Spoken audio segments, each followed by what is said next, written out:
নমস্কার বন্ধুরা, আমার চ্যানেলে আপনাদের সবাইকে স্বাগত জানাচ্ছি। তো আজকের ভিডিওতে আমি আপনাদের ভেক কোম্পানির L25 ইলেকট্রিক স্কুটি কিভাবে চালাবো সেটা দেখাবো। কিভাবে চালাতে হয়, কিভাবে স্টার্ট করবেন, কি ফাংশন রয়েছে সব আপনাদেরকে এই ভিডিওতে জানাবো। দয়া করে চ্যানেলটি অবশ্যই সাবস্ক্রাইব করবেন আর ভিডিওটি ভালো লাগলে একটা লাইক করবেন। গাড়িটি স্টার্ট করার প্রসেসটি আমি আপনাকে বলছি। অ্যাট ফার্স্ট আপনি গাড়িটি যখন চাবি লাগাবেন, চাবি লাগানোর পরে মিটারে শো করবে পি, মানে পার্কিং মোডে রয়েছে গাড়িটি। এখন পার্কিং আমাদেরকে হাঁটাতে হবে। তো পার্কিং হাঁটানোর জন্য পার্কিং বটনও রয়েছে, অথবা ব্রেক প্রেস করলেও পার্কিং অটোমেটিক চলে যাবে।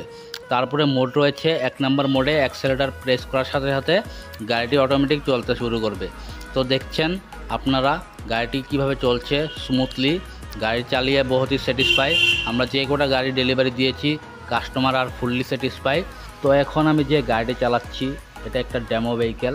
আমরা এটা সবাইকে দেই গাড়িটি টেস্ট ড্রাইভ নেওয়ার জন্য, চালানোর জন্য, চালিয়ে দেখার জন্য কাস্টমারদেরকে আমরা এটা প্রোভাইড করে থাকি।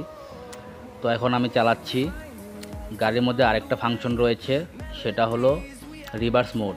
তো রিভার্স মোড কিভাবে কাজ করে সেটাও আপনাদেরকে এই ভিডিওর মাধ্যমে আমি বলবো। এখন দেখুন আমি চালাচ্ছি গাড়িটি, এখন আপনাদেরকে দেখাবো রিভার্স মোড কিভাবে কাজ করে। তো রিভার্স মোডের একটা বটন রয়েছে সামনের সাইডে। বটনটা প্রেস করার সাথে সাথে আপনি যখন অ্যাক্সেলেটার প্রেস করবেন অটোমেটিক গাড়িটি পেছনে যাবে। আপনারা দেখতে পাচ্ছেন রিভার্স মোডটি কিভাবে কাজ করে। তো দেখুন গাড়িটি আমি চালালাম, fully satisfy, customer fully satisfy.